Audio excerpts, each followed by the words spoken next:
Hello friends, Farm Stories എന്ന YouTube ചാനലിലേക്ക് എല്ലാവർക്കും സ്വാഗതം. അപ്പോൾ നമ്മളിപ്പോൾ വന്നിരിക്കുന്നത് തിരുവനന്തപുരത്തുള്ള പരതന്നൂരാണ്. നമ്മുടെ രാകേഷ് ചേട്ടൻ്റെ ഒരു ഹേവിയർ കവർ ചെയ്യാൻ വന്നിരിക്കുകയാണ്. രാകേഷ് ചേട്ടൻ അത്യാവശ്യം നല്ല പോലെ തന്നെ നമ്മുടെ ആഫ്രിക്കൻ ലോബേഡ്സ് ഒക്കെ വളർത്തുന്നതാണ്. ഇപ്പോൾ എത്ര നാളായി നമ്മുടെ ഈ സ്ഥലത്ത് ഇപ്പോൾ ഈ ഇത് ഹേവിയർ തുടങ്ങിയിട്ട്?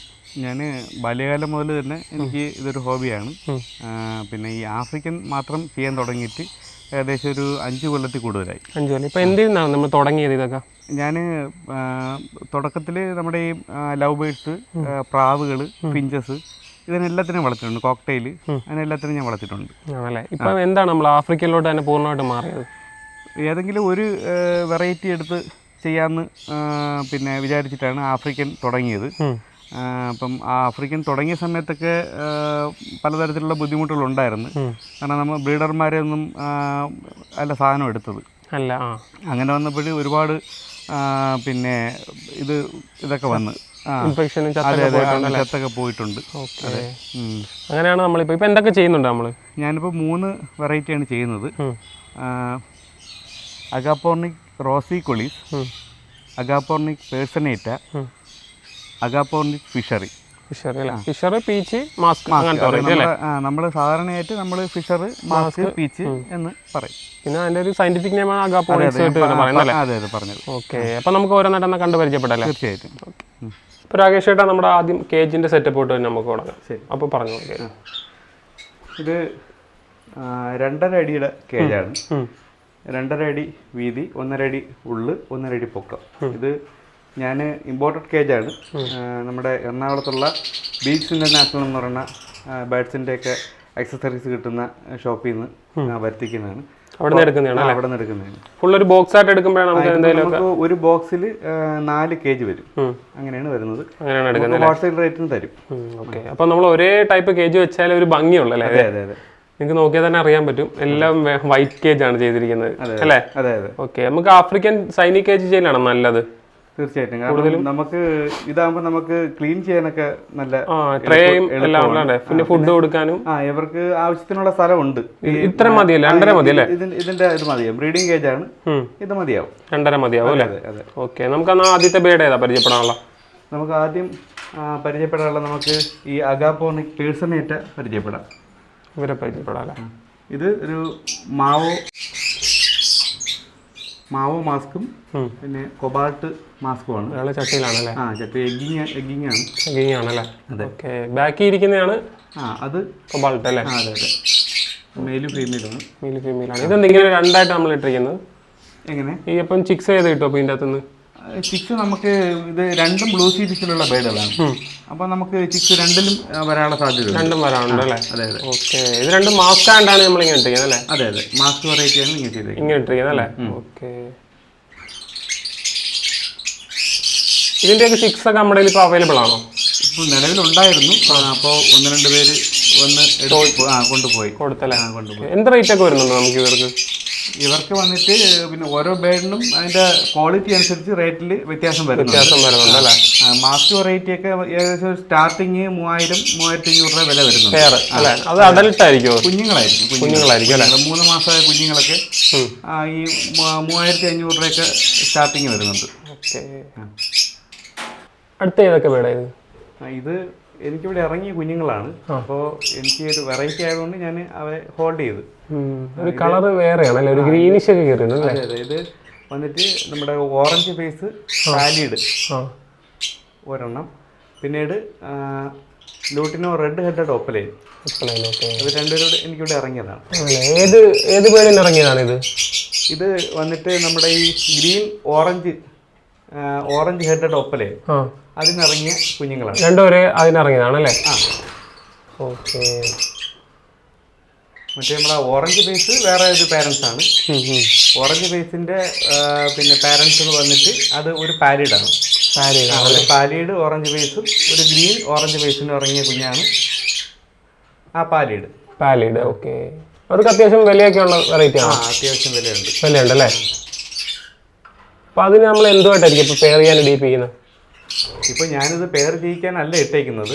ഇവരുടെ ഒരു കുറച്ചുകൂടെ ആയിട്ട് ഒരു അതിന് ശേഷം നമുക്ക് ഒന്ന് മാറ്റാന്നുള്ള ഇതിലാണ് ഇട്ടിരിക്കുന്നത് അല്ലേ?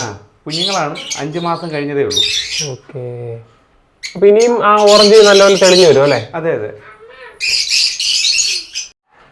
അപ്പൊ അടുത്ത ഏതൊക്കെയാണ് ഇത്? ഇത് നമ്മുടെ ഈ അഗാപോർണിക് പേഴ്സണേറ്റ എന്ന് പറയുന്ന സ്പീഷീസിൽപ്പെട്ട ബേഡുകളാണ്. നമുക്കിവിടെ ഗ്രീൻ മാസ്ക് എന്നാണ് നമ്മൾ പറയുന്നത്. ആണല്ലേ? ഗ്രീൻ മാസ്ക് ഇതിൻ്റെ ബ്രീഡിംഗ് പെയറുകളാണ്. ഒരുപാട് കുഞ്ഞുങ്ങൾ തന്നിട്ടുള്ള പെയറാണ് ഇതല്ലേ? ആ ഓക്കെ. ഇപ്പോൾ എഗ്ഗിങ്ങിലാണ്. അത്യാവശ്യം ഗ്രീൻ മാസ്ക് ഒക്കെ ഈ തുടക്കക്കാർ ചെയ്യുന്നല്ലേ? ആ ഗ്രീൻ മാസ്ക് നമുക്ക് വൈൽഡ് മാസ്കിന്റെ ആ ഒരു ഇതാണ് കണ്ടു കഴിഞ്ഞാൽ നമുക്ക് വൈൽഡ് മാസ്കിന്റെ നമുക്ക് തോന്നും അതിന്റെ സൈസും അതിന്റെ ക്വാളിറ്റിയെ കണ്ടു കഴിഞ്ഞാൽ. പക്ഷെ വൈൽഡ് മാസ്ക് അല്ല, ഗ്രീൻ മാസ്ക് വരുമ്പോൾ നമുക്ക് വിലയിൽ ഒരുപാട് വ്യത്യാസം വരുന്നു. വ്യത്യാസം വരുന്നുണ്ട്. വൈൽഡൊക്കെ ആകുമ്പോൾ കുറച്ചുകൂടെ യെല്ലോ ഒക്കെ ഇച്ചിരി കൂടെ നല്ല പോലെ അല്ലേ? ആ നല്ല യെല്ലോ കളർ വരും. നല്ല യെല്ലോ കളർ വരും. ഇത് വന്നിട്ട് ഒരു ചെറിയൊരു ഓറഞ്ച് ഷെയ്ഡും കൂടെ അതിന്റെ ചെസ്റ്റിന്റെ ഭാഗത്ത് വരുന്നുണ്ടല്ലേ? ബേഡ് കണ്ടു കഴിഞ്ഞാൽ നല്ല ക്വാളിറ്റി, അത്യാവശ്യം നല്ല ക്വാളിറ്റി ഉള്ള ഒരു ബേഡ് തന്നെയാണ്. അതെ. ഇപ്പൊ എത്ര നാൾ ഏജ് ആണ് ഇവർക്കൊക്കെ? ഇവർക്കൊരു പിന്നെ രണ്ട് വർഷത്തിൽ കൂടുതൽ വരും പ്രായം. 2-3 വർഷം പ്രായം വരും. പ്രായം കൂടുമ്പോൾ അവരുടെ ക്വാളിറ്റി നമുക്ക് മനസ്സിലാവും. അതിന്റെ സൈസും അതിന്റെ ക്വാളിറ്റി ഒക്കെ വരുന്നത് നമുക്ക് പ്രായം കൂടുന്നതനുസരിച്ചായിരിക്കും. ഇപ്പൊ ഇവരുടെ ഒന്നും ചിക്സ് ഇല്ലല്ലേ കൊടുക്കാൻ നമ്മുടെ? ഇവരുടെ ചിക്സ് നിലവിലുണ്ടായിരുന്നു, കുറച്ചുണ്ടായിരുന്നു. ഇതിപ്പോ രണ്ടാമത്തെ ക്ലച്ച് ഒരു എഗ് ചെയ്തിരിക്കുകയാണ്. ഇറങ്ങുന്ന കുഞ്ഞുങ്ങളെ ഞാൻ ആവശ്യക്കാർ വരുന്നതനുസരിച്ച് കൊടുക്കാറുണ്ടല്ലേ? നമ്മളിവിടെ ഹാൻഡ് ഫീഡിങ് ഒക്കെ കൊടുക്കാറുണ്ടോ? ഹാൻഡ് ഫീഡിങ് ചിക്കന് പിന്നെ ഇപ്പോൾ 1-2 പേര് വന്നിട്ടുണ്ടായിരുന്നു, അവർക്ക് കൊടുത്തു. സാധാരണയായിട്ട് ഞാൻ അങ്ങനെ ഹാൻഡ് ഫീഡിങ് കുഞ്ഞുങ്ങളെ കൊടുക്കാറില്ല. കാരണം ഈ ആഫ്രിക്കൻസിൽ നമുക്കങ്ങനെ കൊടുത്താൽ ഇത് മുതലാകത്തില്ല. അപ്പൊ അടുത്ത ഏതൊക്കെ ബേഡാണിത്? ഇത് നമുക്ക് ഫിഷർ ഇനത്തിൽപ്പെട്ട ബേഡ്സ് ആണ്. ഫിഷർ ആണല്ലേ? അതെ. ഓക്കെ. ഇത് നമുക്ക് കൊബാൾട്ട് പാർബ്ലൂ ഫിഷറും പിന്നെ വയലറ്റ് പൈഡും ആണ് കിടക്കുന്നത്. പേരാണ് അല്ലേ? ഇവരങ്ങനെയാണ് നമ്മൾ പെയർ ചെയ്യിപ്പിച്ചിരിക്കുന്നത്? പെയർ ചെയ്യിക്കാം. ഇപ്പൊ ഇതിൽ നമുക്ക് വയലറ്റ് പാർബ്ലൂ വീഴാനുള്ള സാധ്യത ഉണ്ട്. അതുകൊണ്ടാണ് നമ്മളിങ്ങനെ ചെയ്യുന്നത്. വയലറ്റ് പാർബ്ലൂ പൈഡ് വീട്ടാനുള്ള സാധ്യത ഉണ്ട്. അത്യാവശ്യം കോസ്റ്റ്ലി അല്ലേ ഇവര്? വിലയുണ്ടല്ലേ? പിന്നെ നമുക്ക് ബ്രീഡിംഗ് പെയർ ആണോ ഇവർ നമ്മുടെ? അതെ ബ്രീഡിംഗ് പെയർ ആണ്. ചിക്സ് ഒക്കെ കിട്ടാൻ തുടങ്ങിയിട്ടുണ്ടോ? ചിക്സ് കിട്ടാൻ തുടങ്ങിയിട്ടുണ്ട്. ഇപ്പൊ എന്ത് കിട്ടിയിട്ടുണ്ട്? ഇപ്പൊ എനിക്ക് ഒരു രണ്ട് ക്ലച്ച് ഇറങ്ങിയിട്ടുണ്ട് ഈ പെയറിൽ. ഏകദേശം ഒരു പിന്നെ ആദ്യത്തെ ക്ലച്ചിൽ ഒരു 3 കുഞ്ഞുങ്ങൾ, രണ്ടാമത്തെ ക്ലച്ചിൽ ഒരു 4 കുഞ്ഞുങ്ങൾ കിട്ടിയിട്ടുണ്ട്. അതില് പിന്നെ കൂടുതലും നമ്മുടെ ഈ കൊബാൾട്ട് പാർബ്ലൂ കിട്ടിയിട്ടുണ്ട്. നമുക്ക് ഇതാണ് കിട്ടിയിട്ടുണ്ട്, ഈ വയലറ്റ് SF പൈഡ് അതും കിട്ടിയിട്ടുണ്ട്. രണ്ടും മാറി കിട്ടുന്നുണ്ട്. മെയിൽ ഏതാണ്? പാർബ്ലൂ ആണ് മെയിൽ അല്ലേ? സാധാരണ മെയിലിന് അല്പം സൈസ് ചെറുതും ഫീമെയിലിന് അല്പം സൈസ് കൂടുതലുമാണ് ഈ ആഫ്രിക്കൻസിൽ.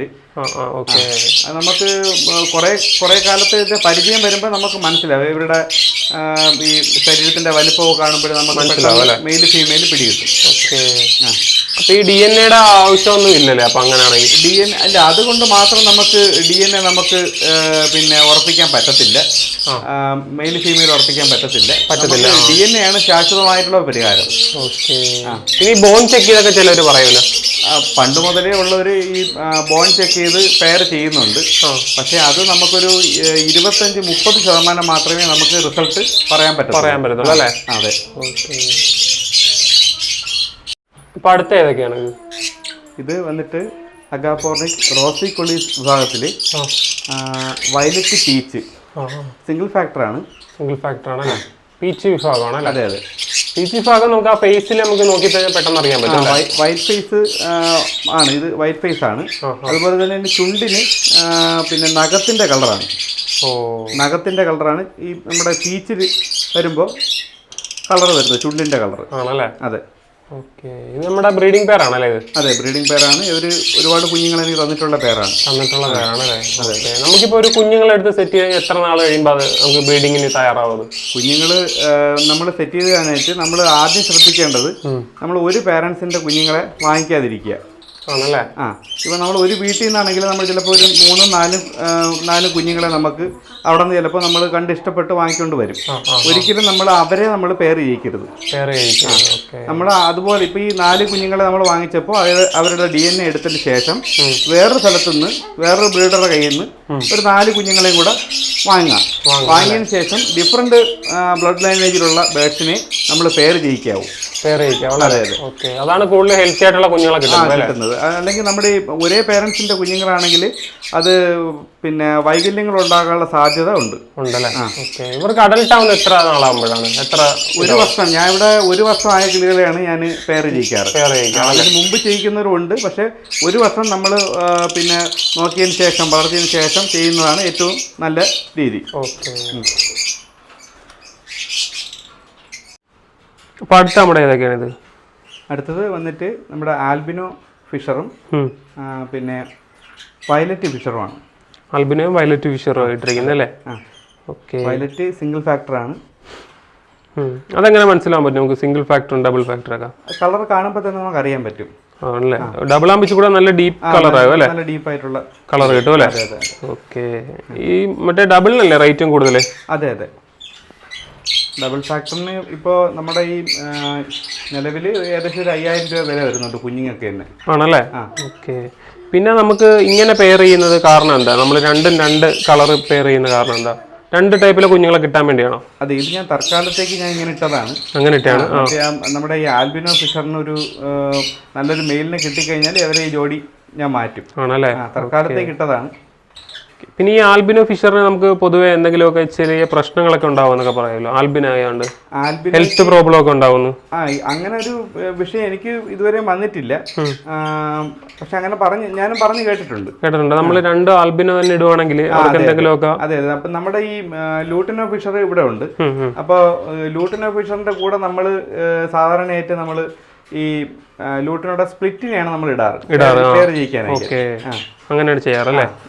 ആൽബിനോയ്ക്കും സ്പ്ലിറ്റ് ഉണ്ടല്ലേ? അപ്പൊ അതിനെ നമുക്ക് അതിന്റെ കൂടെ പെയർ ചെയ്യിക്കാം.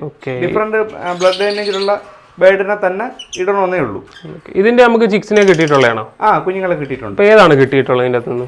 ഇതില് എനിക്ക് കിട്ടിയിട്ടുള്ളത് നമ്മുടെ ഈ വയലറ്റ് ആണ് കിട്ടിയിട്ടുള്ളത്. വയലറ്റ് ആണ് കിട്ടിയിട്ടുള്ളത്. മെയില് വയലറ്റ് ആണെന്ന് തോന്നുന്നു അല്ലേ? അതെ, മെയില് വയലറ്റ് ആയതുകൊണ്ട് വയലറ്റ് കുഞ്ഞുങ്ങളാണ് കൂടുതലായിട്ട് കിട്ടിയിട്ടുള്ളത്. ആൽബിനോ കുറച്ചുകൂടെ റേറ്റ് ഒക്കെ കൂടുതലാണ് അല്ലേ? റേറ്റ് കൂടുതലാണ്. നമുക്ക് കുഞ്ഞുങ്ങൾക്ക് തന്നെ അതിന് ഏകദേശം ഒരു 5 രൂപ വില വരുന്നുണ്ട്. 5 രൂപ വരുന്നുണ്ട്. അപ്പൊ അടുത്ത ഏതൊക്കെയാണ് നമ്മുടെ? ഇത് അഗാപ്പോർണിക് റോസി കൊളീസ് വിഭാഗത്തില് നമ്മുടെ ഓറഞ്ച് ഹെഡഡ് ഗ്രീൻ ഒപ്പലൈൻ. അല്ലേ? ഓക്കെ, ഒരാൾക്ക് കൂടെ നല്ല ഗ്രീൻ കളർ കൂടുതലാണല്ലോ. ഇതിൽ തന്നെ നമുക്ക് ഒലിവ് കളർ വരുന്നുണ്ട്, ഒലിവ് ഗ്രീൻ വരുന്നുണ്ട്, പിന്നെ മറ്റേ നമ്മളെ മിലിറ്ററി ഗ്രീൻ വരുന്നുണ്ട് ഇവർക്കല്ലേ? ഒരുപാട് അപ്പോൾ കളർ വെറൈറ്റി ഉണ്ടല്ലോ. കളർ വെറൈറ്റി വരും. യെല്ലോയിൽ തന്നെ പിന്നെ ഈ ഓറഞ്ച് ഫേസ് വരുമല്ലോ? വരുന്നുണ്ട്. അതൊക്കെ എത്തി വില കൂടുതലാണ്. ഇവരാണ് അപ്പോൾ ഈ സ്റ്റാർട്ടിങ് ഈ ഓറഞ്ച് ഫേസിൽ നമുക്ക് ഈ തുടക്കക്കാർക്ക് നമ്മൾ ഗ്രീൻ ബീച്ചിലല്ലേ നമ്മൾ തുടങ്ങുന്നത്. അപ്പോൾ ആ ഗ്രീൻ ബീച്ചിൽ കാറ്റഗറിയിൽ ഒരു സ്റ്റെപ്പായിട്ട് നോക്കുമ്പോൾ ഇവര് വരുന്നുണ്ട്. കാരണം നമുക്ക് ഇതിന്റെ പൈഡുണ്ട്, പിന്നെ ഓപ്പലൈൻ ഉണ്ട്, അങ്ങനെയുള്ള ഒരുപാട് വെറൈറ്റികളുണ്ട്. ഇവർ കുറച്ച് പാടല്ലേ നമ്മൾ കളക്ട് ചെയ്ത് കൊണ്ടുവരാം നല്ല പീസ്. നമുക്ക് ഒരു കളക്ഷൻ ആവണമെങ്കിൽ നമുക്ക് കാര്യമായിട്ടുള്ള ബുദ്ധിമുട്ടുണ്ട്. കാരണം ബുദ്ധിമുട്ടുണ്ട്. അതെ, നല്ല പേരിനൊക്കെ നോക്കിയല്ലേ, നല്ല പീസ് കിട്ടിയാൽ നമ്മൾ അതിന് പേരാക്കി എടുത്ത് അതിന്റെ ജിക്സ് ഒക്കെ ഇറക്കി കുഞ്ഞുങ്ങളെ എടുക്കുന്നതാണ് ഏറ്റവും നല്ലതല്ലേ? കുഞ്ഞുങ്ങൾ ഞാനിവിടെ നിന്ന് കൊടുക്കുന്നതും കുഞ്ഞുങ്ങളെയാണ് കൊടുക്കുന്നത്. നമ്മളിപ്പോ ഒരു സ്ഥലത്ത് മുട്ടയിട്ടിരുന്ന പേരാണെങ്കിൽ പോലും നമ്മൾ അതിനെ എടുക്കുന്ന അത്ര നല്ലതൊന്നും അല്ല. നമ്മൾ മുട്ടയിട്ടിരിക്കുന്ന പേരിനെ നമ്മൾ കണ്ടിരുന്നാൽ പോലും നമ്മളത് മറ്റൊരു സാഹചര്യത്തിൽ എത്തുമ്പോൾ അവർക്ക് ചിലപ്പോൾ ഈ അവരുടെ ബ്രീഡിങ്ങിൽ ചിലപ്പോൾ കാലതാമസം വരാം. അത് ചിലപ്പോൾ അത് അവർക്കൊരു പരാതി, കാരണം മുട്ടയിട്ടില്ല എന്ന് പരാതി വരും. അതിനെക്കാട്ടി ഏറ്റവും നല്ലത് നമ്മൾ അതിനെ ഈ പെയറായിട്ടുള്ള ബേഡ്സിനെ നമ്മൾ തന്നെ ഹോൾഡ് ചെയ്യുന്നതായിരിക്കും നല്ലത്. ഞാനിവിടെ കുഞ്ഞുങ്ങളെയാണ് കൊടുക്കുന്നത് കൂടുതലും. ആണല്ലേ? അപ്പൊ അടുത്ത ഏത് ബേഡാണിത്? ഇത് വന്നിട്ട് അഗാപ്പോർണിക് പേഴ്സണേറ്റ വിഭാഗത്തില് യെല്ലോ പൈഡ് ആണല്ലേ?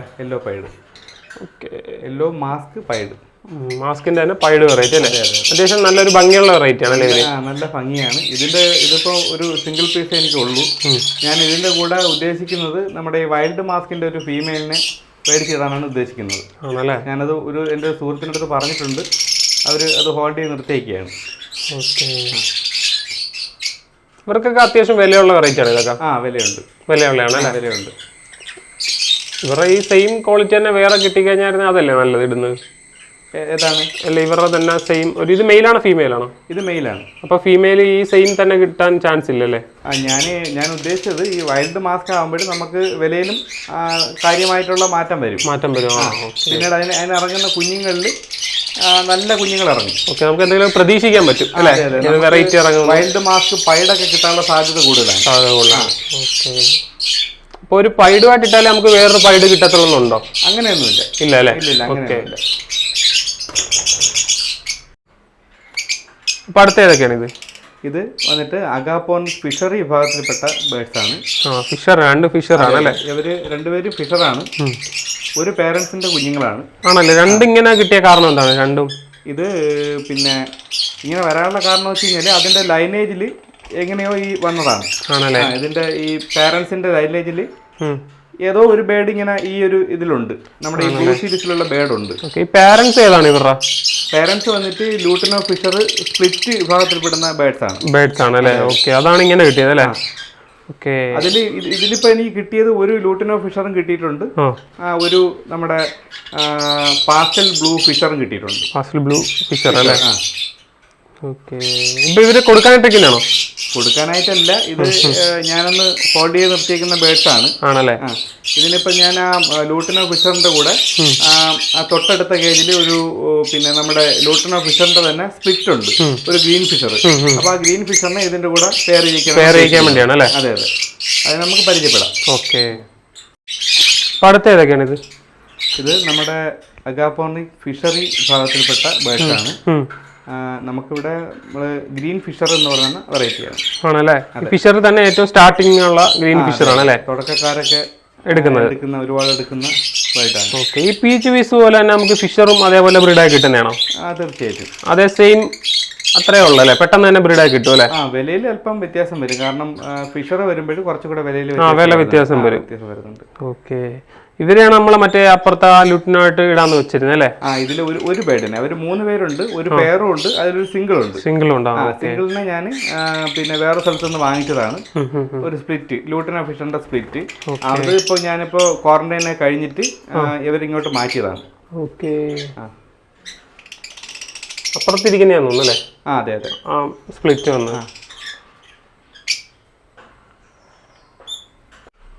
അപ്പം അടുത്തൊക്കെ ഏതാണ്? ഇത് നമുക്ക് വന്നിട്ട് അഗാപ്പോർണിക് റോസിക്കൊളീസ് വിഭാഗത്തിൽ വരുന്ന ബേർഡ്സ് ആണ്. Olive red headed green opaline. രണ്ടാമത്തെ bird mauve opaline. Mauve opaline. ഇവര് പെയറാക്കിയിട്ടില്ല, ഇവര് ഞാൻ തൽക്കാലം ഇങ്ങനെ ഇട്ടയക്കുകയാണ്. നല്ല ഒരു ബേർഡ്സിനെ നമുക്ക് ഇതിന് സൂട്ടബിൾ ആയിട്ടുള്ള ബേർഡ്സിനെ കിട്ടണമെങ്കിൽ ഇവരെ പൊട്ടിച്ച് സെറ്റ് ചെയ്യാനായിട്ട് ഉദ്ദേശിക്കുന്നുണ്ട്. അപ്പോൾ അത് ഏതൊക്കെയായിട്ടായിരിക്കും ഇടേണ്ടത് നമുക്ക്? അത് നമുക്ക് ഈ മാവോ ഓപ്ലൈൻ എന്ന് പറയുന്ന ബേർഡ് ബ്ലൂ സീരീസിൽ വരുന്ന ബേർഡാണ്. ബ്ലൂ സീരീസിൽ വരുന്ന ബേർഡിനെ ബ്ലൂ സീരീസിനോടും ഗ്രീൻ സീരീസിൽ വരുന്ന ബേർഡിനെ ഗ്രീൻ സീരീസിനോടും പെയർ ചെയ്യിക്കുന്നതാണ് നല്ലത്. നല്ലതല്ലേ? ഓക്കെ, പക്ഷെ സാധാരണ നമുക്ക് ഇങ്ങനെ ഇവരെ പെയർ ചെയ്യിക്കാൻ പറ്റുമല്ലോ അല്ലേ? പെയർ ചെയ്യിക്കാൻ കുഴപ്പമില്ല, പക്ഷെ അങ്ങനെ ചെയ്യാത്തതാണ് നല്ലത്. നമ്മുടെ ബേർഡിന്റെ ക്വാളിറ്റിക്ക് അതാണ് നല്ലത്. അടുത്ത ഏതൊക്കെയാണ് ഇത്? ഇത് നേരത്തെ നമ്മൾ പരിചയപ്പെട്ടത് തന്നെയാണ്. പിന്നെ നമ്മുടെ അഗാപ്പോർണിക് ഫിഷറി വിഭാഗത്തിൽ ആൽബിനോ ഫിഷറും ആൽബിനോയുടെ സ്പ്ലിറ്റുമാണ്. ഇതൊരു പെയറാണ്. ഞാൻ ഒരു സ്ഥലത്തുനിന്ന് വാങ്ങിച്ചതാണ്. ഡിഫറെന്റ് ബ്ലഡ് ലൈനേജിലുള്ള ബേർഡ്സ് ആണ്. ഓക്കെ, സ്പ്ലിറ്റ് ആണല്ലേ? മറ്റേ അതെ, മറ്റേ അതാണ് അതിന്റെ ബ്ലാക്ക് ഐ വന്നിരിക്കുന്നത്. അതെ, ബ്ലാക്ക് ഐ. ഓക്കെ, ഇത് നമ്മൾ ബ്രീഡിങ് ആയിട്ടുണ്ട് വേറെ? ഇല്ല, ഇവരെ ബ്രീഡിങ് ചെയ്തിട്ടില്ല. ഇവരിങ്ങനെ മോൾഡിങ് സ്റ്റേജ് കഴിഞ്ഞ് സെമി അഡൽട്ട് വിഭാഗത്തിൽപ്പെട്ട ബേർഡ്സ് ആണ്. സെമി അഡൽട്ട് ആണ് അല്ലേ? അതെ. മറ്റേ എന്തിന്റെ സ്പ്ലിറ്റ് ആയിട്ട് വരുന്നതാണ്? ആൽബിനോയുടെ തന്നെ സ്പ്ലിറ്റ് ആണ്. ആണല്ലേ? ഓക്കെ, ബ്ലൂ ഒക്കെ കയറിയിട്ടുണ്ടോ ചോദിച്ചത്? അതെ. ഇവർക്കൊക്കെ എന്ത് റേറ്റ് വരുന്നുണ്ട് ഈ സ്പ്ലിറ്റ് ഒക്കെ വരുമ്പോൾ? ആൽബിനോ സ്പ്ലിറ്റ് വരുമ്പോൾ നമുക്ക് ആൽബിനോ ഫിഷറിനെ കാട്ടിയും റേറ്റിൽ നല്ല വ്യത്യാസം വരുന്നുണ്ടല്ലേ? അപ്പം നമ്മളൊരു ബേർഡിനെക്കാളും സ്പ്ലിറ്റിന് അതിനേക്കാളും റേറ്റ് കൂടും അല്ലേ? സ്പ്ലിറ്റിന് കുറവാണ്. നമ്മുടെ ഈ ആൽബിനോയ്ക്ക് ഉള്ള വിലയെക്കാട്ടി വില കുറവാണ് സ്പ്ലിറ്റിന് അല്ലേ? അത് നമുക്ക് ഏത് നോക്കിയാലും, നമ്മുടെ ലൂട്ടിനോ നോക്കിയാലും ഇതുപോലെ തന്നെയാണ്. ലൂട്ടിനോയുടെ സ്പ്ലിറ്റ് ആണെങ്കിൽ വിലയിൽ പകുതിയോളം വിലയെ വരത്തുള്ളൂ അല്ലേ? അതെ. ഇത് വന്നിട്ട് അഗാപ്പോർണിക് പേഴ്സണേറ്റ വിഭാഗത്തിൽപ്പെടുന്ന ബേഡ്സാണ്. ഇത് വന്നിട്ട് സെമി അഡൾട്ട് കുഞ്ഞുങ്ങളാണ്. ഒന്ന് വന്നിട്ട് നമ്മുടെ വയലറ്റ് ഡബിൾ ഫാക്ടറും ഒന്ന് സിംഗിൾ ഫാക്ടറുമാണ്. അപ്പുറത്തേക്കാണ് DF അല്ലേ? അതെ അത് ഫീമെയിലാണ്. ഇപ്പുറത്ത് നിൽക്കുന്നത് മെയിലാണ് അല്ലേ? ഓക്കെ. നമ്മളിങ്ങനെയാണോ പൊതുവെ ഇവർ ഇടാറുള്ളത്? രണ്ടും DF ആയിട്ട് ഇടാറില്ലേ? ഇങ്ങനെ നമ്മൾ പെയർ ചെയ്ത് കഴിഞ്ഞാൽ നമുക്ക് 2 കുഞ്ഞുങ്ങളും കിട്ടും. അതാണല്ലേ? 2 കുഞ്ഞുങ്ങളും കിട്ടും. ഇത് കുറച്ചുകൂടെയൊക്കെ ഇവർ മോൾഡിങ് സ്റ്റേജ് കഴിയുമ്പോൾ കുറച്ചുകൂടെയൊക്കെ ഇതാവും, ക്വാളിറ്റി ആവും ബേഡ്. ഹെഡിനൊക്കെ ഇച്ചിരി ബ്ലാക്ക് ഒക്കെ കയറി വരും അല്ലേ? ബ്ലാക്ക് വരും. ഏജ് എത്ര നാളായി കാണും ഇപ്പം? ഏജ് വന്നിട്ട് ഏകദേശം ഒരു 6-7 മാസം ആയിട്ടുള്ളൂ. അത്ര ആയിട്ടുള്ളൂ അല്ലേ? അപ്പൊ അടുത്ത ഏതൊക്കെയാണ്? ഇത് വന്നിട്ട് അഗാപ്പോർണിക് റോസി കൊളി വിഭാഗത്തിൽ നമ്മുടെ ഗ്രീൻ പൈഡുകളാണ്. പൈഡ് വെറൈറ്റീസ് ആണല്ലേ? ഓറഞ്ച് പൈഡും ഉണ്ട്, അല്ലാതെ നമ്മുടെ നോർമൽ ഗ്രീൻ പീച്ച് പൈഡും ഉണ്ട്. ബ്രീഡിംഗ് പേരാണോ നമ്മുടെ? അതെ ബ്രീഡിംഗ് പേരാണ്. ഇവിടെ നമുക്ക് പൈഡ് കുഞ്ഞുങ്ങളാണ് കിട്ടാറുള്ളത്. ഇതിൽ 2 കുഞ്ഞുങ്ങൾ എനിക്ക് കിട്ടുന്നുണ്ട്. ഓറഞ്ച് പീസ് പൈഡും കിട്ടുന്നുണ്ട്, നമ്മുടെ നോർമൽ ഗ്രീൻ പീച്ച് പൈഡും കിട്ടുന്നുണ്ട് അല്ലേ? അത്യാവശ്യം ക്വാളിറ്റി ഉള്ള ബേഡാണ് ഇവരല്ലേ? പൈഡിന് വന്നിട്ട് നമ്മുടെ ഈ നോർമൽ ഗ്രീൻ പീച്ച് കഴിഞ്ഞിട്ട് അടുത്തതായിട്ട് പലരും നോക്കുന്നത് പൈഡ് വെറൈറ്റിയാണ് നോക്കുന്നത്. ഇവരുടെ ഏകദേശം ഒരു പെയർ കുഞ്ഞുങ്ങൾക്ക് എന്ത് വില വരുന്നുണ്ട്? പൈഡ് വെറൈറ്റി ഒരു പെയർ വന്നിട്ട് ഏകദേശം ഒരു 2000 രൂപ, 2000-2500 രൂപ വില വരും. അത്ര ഉണ്ടല്ലേ? അടുത്ത ഏതൊക്കെയാണിത്? നമ്മൾ നേരത്തെ പരിചയപ്പെട്ടതുപോലെ തന്നെ അഗാപ്പോർണിക് റോസി കൊളി വിഭാഗത്തിൽ പൈഡ് വെറൈറ്റിയാണ്. ബ്ലൂ പൈഡ് വിഭാഗത്തിൽപ്പെട്ട ബേഡ്സ് ആണ്. ഓക്കെ. പക്ഷെ നമുക്ക് ആദ്യം കണ്ടത് ഒരു ഗ്രീൻ കളറിലെ അവർക്ക് അറിയാൻ പറ്റത്തുള്ളൂ. ബ്ലൂ എങ്ങനെ അറിയാൻ പറ്റും നമുക്ക്? ബ്ലൂ നമ്മൾ അവരുടെ ടെയിൽ നോക്കി കഴിഞ്ഞാൽ നമുക്ക് അറിയാൻ പറ്റും. അങ്ങനെയാണ് നമ്മൾ സാറിന് ഐഡന്റിഫൈ ചെയ്യുന്നത്. ടെയിൽ നോക്കുമ്പോൾ ടെയിലിന്റെ മുകൾ ഭാഗത്തായിട്ട് നമുക്ക് ആ ഒരു ബ്ലൂ ഷെയ്ഡ് വരും. ഓക്കെ. അത് ആ ബ്ലൂ സീരീസ് ബേഡിന് മാത്രമേ? അതെ ബ്ലൂ സീരീസ് ബേഡിനാണ് അങ്ങനെ വരുന്നത് അല്ലേ? ഓക്കെ. ഇത് അത്യാവശ്യം ക്വാളിറ്റി ഉള്ള ബേഡാണ്. നല്ല അഡൽട്ട് പെയറാണ്. അതെ. ബ്രീഡിംഗ് സ്റ്റാർട്ടായിരുന്നു? ബ്രീഡിംഗ് സ്റ്റാർട്ടായി. ഇത് 1-2 ക്ലച്ച് ഇറക്കിയതാണല്ലേ? ഓക്കെ. നമ്മൾ ഒരു എത്ര ക്ലച്ച് ഇറക്കും ഒരു വർഷത്തിൽ മാക്സിമം? ഒരു വർഷത്തിൽ മാക്സിമം ഒരു 4 ക്ലച്ച് വരെ നമുക്ക് ചെയ്യാം. നമ്മുടെ സാഹചര്യം അനുസരിച്ച്. കാരണം നമ്മുടെ കാലാവസ്ഥ പ്രതികൂലമാണെങ്കിൽ നമ്മൾ അങ്ങനെ ഈ കണ്ടിന്യൂസ് ബ്രീഡിംഗ് ചെയ്യിക്കാത്തതാണ് നല്ലത്. ആണല്ലേ? ഓക്കെ. ഇവർക്ക് ഏത് ക്ലൈമറ്റ് ആണ് അനുയോജ്യം? ക്ലൈമറ്റ് നമുക്ക് ഒരുപാട് ചൂടും പിന്നെ ഈ തണുപ്പുള്ള സമയവും പ്രശ്നമാണ് അല്ലേ? അതേപോലെ തന്നെ നല്ല മഴയുള്ള സമയമൊക്കെ ഇവർക്ക് ബ്രീഡിങ്ങിന് ബുദ്ധിമുട്ടാണ്.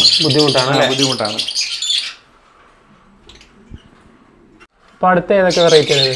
ഇത് വന്നിട്ട് അഗാപ്പോർണിക് ഫിഷറി വിഭാഗത്തില് ഒലിവ് ഗ്രീൻ ഫിഷർ. ഓക്കെ. ഒലിവാണല്ലേ? ഒലിവാണ്. നമുക്ക് ഗ്രീൻ ഫിഷറിനെ കാട്ടി ഡിമാൻഡുള്ള ബേഡാണ്. വിലയിലും വ്യത്യാസമുണ്ട്. ഇത് അത്യാവശ്യം ക്വാളിറ്റി ഉള്ള ബേഡാണ്. ഇത് ഞാൻ ഡിഫറെന്റ് ബ്ലഡ് ലൈനേജിൽ 2 സ്ഥലത്തു നിന്നായിട്ട് വാങ്ങിച്ച ബേഡ്സാണ്. ഈ ഫിഷറിനാണ് ഈ റൗണ്ട് ഐ വരുന്നത്, വൈറ്റ് കളർ അല്ലേ? അതെ. അത് ബ്രീഡാവാൻ തുടങ്ങിയായിരുന്നോ? ഇല്ല, ഇവരെ ബ്രീഡ് ചെയ്യിക്കാനല്ല ഇട്ടേക്കുന്നത്. ഇവർ ഏകദേശം ഒരു സെമി അഡൽട്ട് വിഭാഗത്തിൽപ്പെട്ട ബേഡ്സാണ്. ബ്രീഡ് ചെയ്യിക്കാറായിട്ടില്ല. പ്രധാനമായിട്ട് നമ്മൾ ഇവർക്കൊക്കെ എന്ത് ഫുഡാണ് കൊടുക്കാറുള്ളത്? ഇപ്പൊ ഞാൻ ഫുഡ് നമ്മുടെ എറണാകുളത്തുള്ള ബീച്ച് ഇന്റർനാഷണലിൽ നിന്ന് നമുക്ക് കുറെ ഇമ്പോർട്ടൻസ് ഫീഡ് ഞാൻ വരുത്തുന്നുണ്ട്. അതാണ് ഞാൻ കൊടുക്കുക. ഡെലി നാച്ചർ എന്ന് പറഞ്ഞ കമ്പനിയുടെ സീഡ്സാണ് ഞാൻ കൊടുക്കാറ്. അത് ഞാൻ അതിന്റെ ചേരുവകളെന്ന് പറഞ്ഞാൽ അവിടെ നിന്നൊരു 20 കിലോയുടെ ഈ ഡെലി നാച്ചർ വാങ്ങിച്ചിട്ട് പിന്നെ നമ്മുടെ ഈ ആരോഗ്യയുടെ തെനയുണ്ട്, ആരോഗ്യയുടെ അത് അത്യാവശ്യം ക്വാളിറ്റിയുള്ള തെനയാണ്. ഇതിന്റെ തുല്യ അളവിൽ നമ്മൾ ആരോഗ്യയുടെ തെനയും കൂടെ നമ്മൾ ഇതിൽ മിക്സ് ചെയ്തിട്ട് പിന്നെ അത്യാവശ്യം ലോങ് ഓട്സ്, നെല്ല്, പിന്നെ നമ്മുടെ സൺഫ്ലവർ സീഡ് ഇതെല്ലാം കൂടെ ഒരേ അളവിൽ എന്ത് ചെയ്യും, മിക്സ് ചെയ്യും. ഇപ്പൊ നമുക്ക് പിന്നെ ഇത് നമ്മുടെ തെനയും ഈ ഡെലി നാച്ചറിന്റെ സീഡും 20-20 വെച്ച് എടുത്തിട്ട് നമ്മുടെ സൂര്യകാന്തി ഒരു 5 കിലോ എടുക്കും, ലോങ് ഓട്സ് ഒരു 5 കിലോ, നെല്ല് ഒരു 5 കിലോ, അങ്ങനെയാണ് എടുക്കുന്നത്. എന്നിട്ട് എത്ര നേരം നമ്മളിപ്പോ ഫീഡ് ചെയ്യും? ഡെയിലി മാറ്റി കൊടുക്കും വെച്ചിട്ട്? എല്ലാ ദിവസവും നമ്മൾ സീഡ് വെച്ചു കൊടുക്കും. അതിന്റെ ആവശ്യത്തിനുള്ള, അവർക്ക് കഴിക്കാൻ ആവശ്യത്തിനുള്ള സീഡ് മാത്രമേ കൊടുക്കാറുള്ളൂ.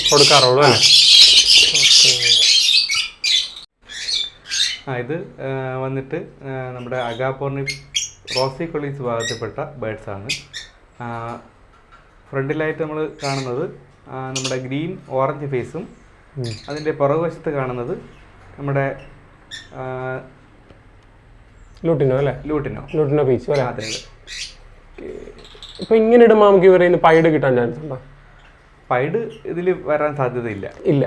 ഇപ്പൊ പൈഡൊക്കെ എങ്ങനെയായിരിക്കും നമുക്കപ്പം എടുക്കാൻ പറ്റും, ഡെവലപ്പ് ചെയ്തൊക്കെ എടുക്കാൻ പറ്റും? പൈഡ് ഇപ്പൊ നമുക്ക് ഒരു പെയറിൽ നമുക്ക് ഒരു പൈഡെങ്കിലും ഉണ്ടെങ്കിൽ നമുക്ക് അതിൽ പൈഡിന്റെ കുഞ്ഞുങ്ങൾ വരും. ഓക്കെ. അല്ല ലൈനേജ് പൈഡിന്റെ ആണെങ്കിലല്ലേ ഇപ്പൊ അതിന്റെ പാരന്റ്സിൽ ഏതെങ്കിലും പിന്നെ അങ്ങനെ പൈഡ് വെറൈറ്റി വന്നിട്ടുണ്ടെങ്കിൽ അങ്ങനെയും വരാം അല്ലേ? അല്ലാതെ ഒരു ചാൻസും ഇല്ല അല്ലേ? അല്ലാതെ ചാൻസ് ഇല്ല. നമ്മൾ ഈ 2 വെറൈറ്റി പിടിച്ചിട്ട് കഴിഞ്ഞാൽ അതെ അങ്ങനൊന്നും കിട്ടണമെന്നില്ല. ഇല്ല. ഓക്കെ. അപ്പൊ അടുത്ത ഏതൊക്കെയാണിത്? ഇത് നമ്മൾ നേരത്തെ പരിചയപ്പെട്ട പോലെയുള്ള ബേഡാണ്. അഗാപ്പോർണിസ് റോസിക്കൊളീസ് വിഭാഗത്തിലെ പൈഡ് വെറൈറ്റിയാണ്. അതെ. നമ്മളിവിടെ കൂടുതലും പീച്ച് ഫേസ് ആണ് ചെയ്യുന്നത്. തുടക്കത്തിൽ ഞാൻ തുടങ്ങിയത് തന്നെ പീച്ച് വെറൈറ്റിയിലാണ് തുടങ്ങിയത്. അതെ. അതാണ് നമ്മുടെ കൂടുതലും കീപ്പ് ചെയ്തിരിക്കുന്നത്. അതെ. കൂടുതലും പീച്ചാണ്. ഇപ്പോൾ അതിനുശേഷമാണ് ഫിഷർ മാസ്ക് വെറൈറ്റിയിലേക്ക് പോയത്. ഓക്കെ. പീച്ചാണ് ഒരു തുടക്കക്കാരെന്ന നിലയിൽ എല്ലാവർക്കും സുഖം അല്ലേ? എൻ്റെ ഒരു അഭിപ്രായം പീച്ച് വെറൈറ്റിയാണ് നമ്മൾ ചെയ്യുന്നത് നല്ലത്. ഇത് നമ്മുടെ നേരത്തെ പരിചയപ്പെട്ട പോലെ തന്നെ പൈഡ് വിഭാഗത്തിൽപ്പെട്ട ബേഡ്സാണ്. അഗാപ്പോർണിസ് റോസിക്കൊളീസിലെ പൈഡ് വിഭാഗത്തിൽപ്പെട്ട ബേഡ്സാണ്. ഒന്ന് വന്നിട്ട് ഒലിവ് പൈഡും മറ്റത് നമ്മുടെ സിനമൺ പൈഡുമാണ്. സിനമൺ അല്ലേ? അതെ. അതിൻ്റെ കളർ നമുക്ക് കാണുമ്പോൾ തന്നെ അതിൽ വ്യത്യാസം നമുക്ക് മനസ്സിലാവും. ഓക്കെ. ഈ സൈഡിൽ ഇരിക്കുന്നുണ്ടാണ് അല്ലായിരുന്നു അതിൻ്റെ അല്ലേ ചിറക് കാണുമ്പോൾ പിന്നെ നല്ല കറക്റ്റ് കളർ നമുക്ക് മനസ്സിലായിരുന്നു. നമ്മുടെ ബ്രീഡിംഗ് പെയറാണോ ഇതൊക്കെ? അതെ. ആണല്ലേ? അതെ. ക്ലച്ച് കഴിഞ്ഞായിരുന്നോ? ഇവര് ഏകദേശം 2 ക്ലച്ച് കഴിഞ്ഞതാണ് അല്ലേ? ഇത് വന്നിട്ട് നമ്മുടെ അഗാപ്പോർണിസ് ഫിഷറി വിഭാഗത്തിൽപ്പെടുന്ന ബേഡ്സാണ്. നമ്മുടെ യെല്ലോ ഫിഷറാണ്. യെല്ലോ ഫിഷർ അല്ലേ? യെല്ലോ ഫിഷറാണ്. 2 യെല്ലോ ഫിഷറാണോ? അതെ. ഒന്ന് വന്നിട്ട് ഒലിവ് വരുന്നുണ്ട്, മറ്റത് നോർമൽ യെല്ലോ ഫിഷർ. നമുക്ക് തുടക്കക്കാർക്കൊക്കെ പറ്റിയ ബേഡാണ്. ഫിഷർ വിഭാഗത്തിൽ നമുക്ക് തുടങ്ങാൻ പറ്റിയ ബേഡാണ്. ഇവർക്കൊക്കെ എന്ത് റേറ്റ് ഒക്കെ വരും ഇപ്പോൾ ഇതിന്റെ കുഞ്ഞുങ്ങൾ വന്നിട്ട് ഏകദേശം നമ്മളിവിടെ കൊടുക്കുന്നത് 1000-1500 രൂപ റേറ്റിന് കുഞ്ഞുങ്ങൾ കൊടുക്കാറുണ്ട്. പീസ് അല്ലേ? ഒരു പീസാണ്. ഓക്കെ. നേരത്തെ പറഞ്ഞത് പെയർ റേറ്റ് ആയിരുന്നു അല്ലേ? അതെ. പെയർ റേറ്റാണ് നേരത്തെ പറഞ്ഞത്. ഇപ്പം എന്ത് റേറ്റിന് നമ്മുടെ ഇവിടെ സ്റ്റാർട്ടിംഗ് ഉണ്ട്? ഇപ്പോൾ നമുക്കിവിടെ 1000 തൊട്ട് തുടങ്ങാം. 1000 തൊട്ടുള്ള ബേഡ്സ് ഉണ്ടല്ലേ? ഓക്കെ. അത് ഏത് ബേഡാണ്? നമ്മുടെ ഈ ഓറഞ്ച് ബേസ് അല്ല, നമ്മുടെ നോർമൽ ഗ്രീൻ പീച്ച് പൈഡ് അതൊക്കെ വരുമ്പോൾ ആ ഒരു റേറ്റിൽ വ്യത്യാസം വരുന്നു. അത്ര വരുന്നല്ലേ? അപ്പം നമ്മുടെ ഈ ബേഡ്സിനൊക്കെ ഡീവോം ചെയ്യത്തില്ലേ? അപ്പോൾ ഏതാണ് യൂസ് ചെയ്യാറുള്ളത്? ഡീവോമിങ് ചെയ്യുന്നതിന് വേണ്ടിയിട്ട് ഞാനിപ്പോൾ ഉപയോഗിക്കുന്നത് നമ്മുടെ വീറ്റ ഫാമിൻ്റെ വേമൗട്ട് ജെല്ല് എന്ന് പറയുന്ന മെഡിസിനാണ്. വേമൗട്ട് ആണല്ലേ? അതെ. ഇമ്പോർട്ട് മെഡിസിൻ ആണ്. അതെ, ഇമ്പോർട്ട് മെഡിസിനാണ്. കുറച്ച് കോസ്റ്റ്ലിയാണ്. മെഡിസിൻ ഉപയോഗിക്കുന്ന, പക്ഷേ ഇത് നല്ലതല്ലേ ഇങ്ങനത്തെ? ഇത് ഉപയോഗിക്കുന്നതാണ് നല്ലത്. ആണല്ലേ? ഓക്കെ. നമുക്ക് എവിടെ നിന്നാണ് നമ്മൾ ഇതൊക്കെ മേടിക്കുന്നത്? ഇത് നമ്മുടെ എറണാകുളത്ത് നിന്ന് അവിടെ നിന്നാണ് മേടിക്കുന്നത് അല്ലേ? അയച്ചു തരും. ഓക്കെ. എന്ത് റേറ്റ് ഒക്കെ വരുന്നുണ്ട് ഈ ഒരു ചെറിയൊരു ബോട്ടിൽ? 2000 രൂപ വില വരും. അത്രയും വരുന്നുണ്ടല്ലേ? ഓക്കെ. നമ്മള് കുറഞ്ഞതിനേക്കാളും നോക്കുന്നത് ഇതാണ് നല്ല നമ്മുടെ ബേഡിന്റെ ഒക്കെ അല്ലേ? ബേഡ്സിന്റെ ഹെൽത്തിന് നല്ലതാണല്ലേ? അപ്പം നമ്മൾ എത്ര നാള് കൂടുമ്പോഴാണ് ചെയ്യുന്നത്? 3 മാസം കൂടുമ്പോഴും നമ്മൾ കൊടുക്കാറുണ്ട്. എങ്ങനെയാണ് യൂസ് ചെയ്യുന്നത്? എങ്ങനെയാണ്? ഇതിപ്പോ വന്നിട്ട് നമ്മളൊരു 12.5 ml എടുത്തിട്ട് നമ്മൾ 1 ലിറ്റർ വെള്ളത്തിൽ ഡൈലൂട്ട് ചെയ്ത് അങ്ങനെയാണ് കൊടുക്കുന്നത് അല്ലേ? ഡൈലൂട്ട് ചെയ്തതിനു ശേഷം നമ്മളൊരു 50-100 ml വെച്ച് ബേഡ്സിന് കൊടുക്കും അല്ലേ? പിന്നെ നമ്മൾ ഈ ബേഡ്സിന് ഈ കാൽസ്യം അങ്ങനത്തെ ഒക്കെ പ്രോബ്ലം വരുമ്പോൾ എന്തൊക്കെ ഉപയോഗിക്കാറുണ്ട്? കാൽസ്യത്തിന് നമ്മുടെ ഇതിന്റെ തന്നെ പ്രോഡക്റ്റ് ഉണ്ട്, കാക്സിലിക്സ് എന്ന് പറഞ്ഞൊരു പ്രോഡക്റ്റ് ഉണ്ട്. അപ്പോൾ അത് നമുക്ക് ഇതുപോലെ നമുക്ക് വെള്ളത്തിൽ ചേർത്ത് കൊടുക്കാം. പിന്നെ അസുഖങ്ങളൊക്കെ എന്തെങ്കിലും ഉണ്ടാവാറുണ്ടോ ഈ ബേഡ്സിന്? അസുഖങ്ങൾ സാധാരണയായിട്ട് നമ്മുടെ ഈ ബേഡ്സിന് വരാറുള്ളത് നമ്മുടെ ഈ ഉണക്കം തുടങ്ങുന്ന ഒരു അസുഖം വരാറുണ്ട്. എന്ന് പറയാൻ പറ്റത്തില്ല. ഇത് ഒരു രോഗലക്ഷണമാണ്. അപ്പൊ അതിന് നമ്മുടെ കറക്റ്റ് ആയിട്ടുള്ള ഒരു മെഡിസിൻ ഇതുവരെ ആയിട്ട് ആരും കണ്ടെത്തിയിട്ടില്ല.